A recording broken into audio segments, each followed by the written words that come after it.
नमस्कार दोस्तों, एक बार फिर से आपका स्वागत है द चौधरी शो में। आज का हमने टॉपिक लिया है कोरोना एंड कैच 22 सिचुएशन।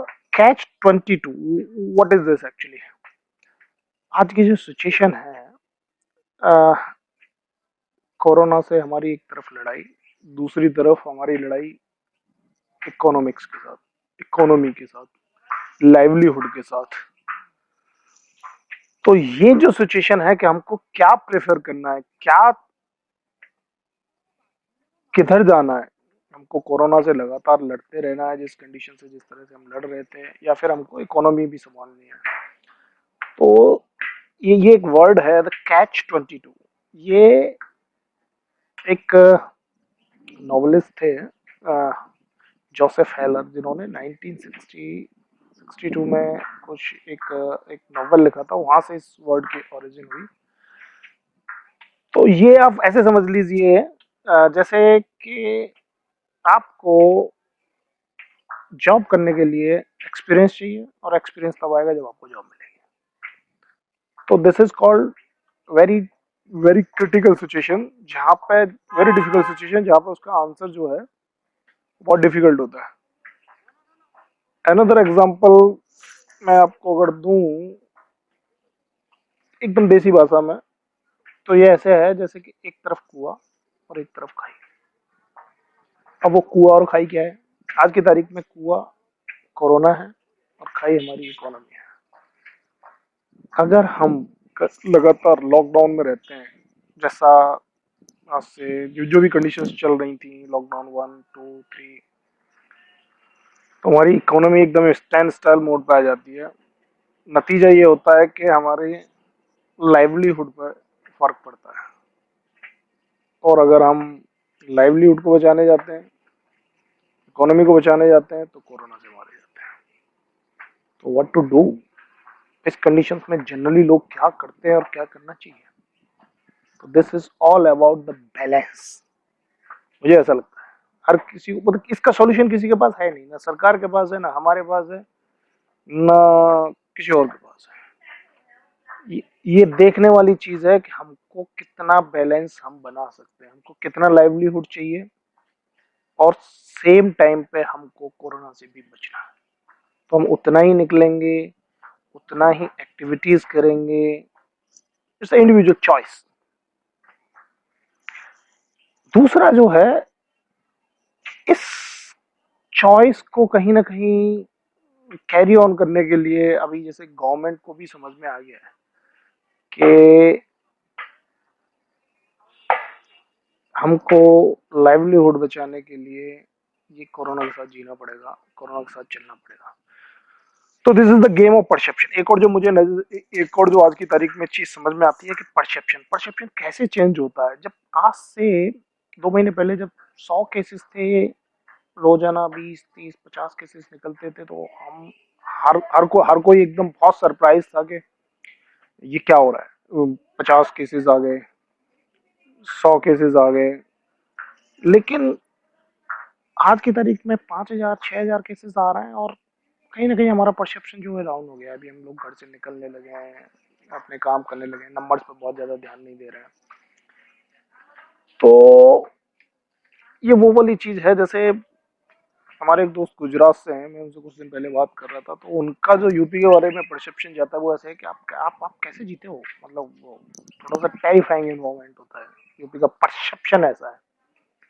लेकिन जो लोग उत्तर प्रदेश में रहते हैं, मेरे जैसे लोग, उनको लगता है यार ऐसा तो कुछ है नहीं, यहाँ यहाँ तो मतलब लोग नॉर्मल लाइफ ही जीते हैं, ऐसा तो कहीं गुंडागर्दी कहीं दिखता नहीं है। बट वो परसेप्शन है तो है। अभी हम यूपी वाले भी और गुजरात वाले भी, दोनों लोग अगर कश्मीर जाने की बात करते हैं, कश्मीर छुट्टियां बिताने की बात करते हैं कश्मीर में जाके, तो हमको डर लगता है। हम लोग टेरिफाइड फील करते हैं कि वहां पे कभी भी बम ब्लास्ट हो सकता है, कहीं से भी बम फट सकता है कभी भी। लेकिन जो लोग वहां पे कंटिन्यूसली रह रहे हैं, तो आपको क्या लगता है कि वो हर समय डर के माहौल में रहते हैं? उनके घर पे सेलिब्रेशंस नहीं होते होंगे, उनके घर ईद नहीं मनाई जाती, दिवाली नहीं मनाई जाती, शादी नहीं होती है। Everybody is living normal life.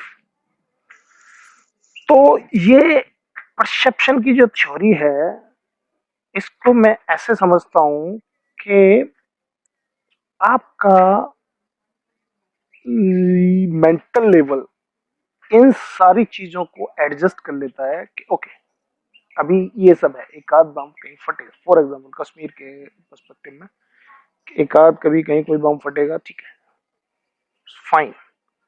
वैसे ही आज की तारीख में मोस्ट ऑफ द पीपल, ज्यादातर लोगों का भी परसेप्शन ये क्रिएट हो जाएगा कि ओके, कोरोना ठीक है, उधर पड़ोस में एक आदमी रहता है, उधर मिला है, इधर मिला है, ओके, एवरीथिंग इज फाइन।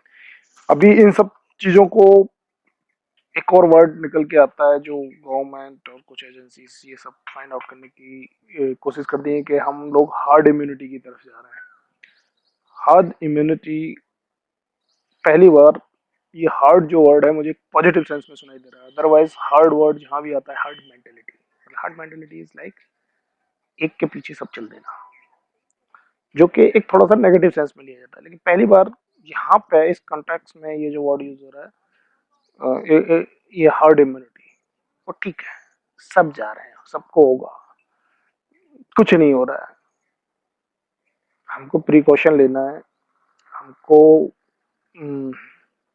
दोनों में, लाइवलीहुड में और कोरोना के बीच में कहीं ना कहीं एक बैलेंस बिठाना है। But at the same time हमारा ऑटोमेटिकली परसेप्शन जो है सराउंडिंग से, एक लेवल का, एक जो थ्रेश होल्ड है, जो जो टेरिफाइड थ्रेश होल्ड है, ऑटोमेटिकली ऊपर आ चुका है, नहीं आया है तो आ जाएगा कुछ दिनों में। And what will happen down the line, हम लोग we will become use to this, कि ठीक है, इतना है उतना है, मतलब हमारे जैसे हम लोग घर से निकलते हैं, एक रिस्क फैक्टर होता है कुछ लेवल का कि एक्सीडेंट हो सकता है, ये हो सकता है, वो हो सकता है, तो वो 2%, 1%, आधा परसेंट जो भी प्रोबेबिलिटीज होती हैं, अभी उस प्रोबेबिलिटी में कोरोना भी हमारे साथ जुड़ जाएगा कि ओके, देयर आर चांसेस के 0.1%, 1% आपको कोरोना भी हो सकता है, और उसमें भी 95% chances you have to get cure out of it, बाकी 5%, ठीक है, सब ऊपर वाले के हाथ में। So net net condition is critical, it's catch 22, catch 22 for everybody, हर किसी के लिए कैच 22 है। इंडिविजुअल चॉइसेस पे भी, हमको लाइवलीहुड चलाने के लिए भी, ऑर्गेनाइजेशंस लेवल पे भी, कंट्री लेवल पे भी और गवर्नमेंट लेवल पे भी, और मैं तो कहता हूँ वर्ल्ड लेवल पे। वर्ल्ड भी क्या करे, कोई क्योर है नहीं। अगर उसको हर आदमी सेफ मोड में जाता है, लॉकडाउन पोजीशन में जाता है, तो लाइवलीहुड इम्पैक्ट होगी, और अगर लाइवलीहुड के लिए जाते हैं तो कोरोना से इम्पैक्ट होगा। So bear with it, be with it, improve the herd mentality, herd immunity. शायद कुछ दिनों बाद हमारा मेंटल लेवल उस वहां तक आ जाए जहां हमको ये सब चीजें, हमारा परसेप्शन उस लेवल का क्रिएट हो जाए कि ठीक है, इट्स ओके, अभी जो जो जो एक टेरिफाइंग फेज है वो शायद नहीं रहेगा।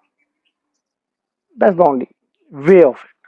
This is my way, this is my thought. So it's a food for thought. Thank you.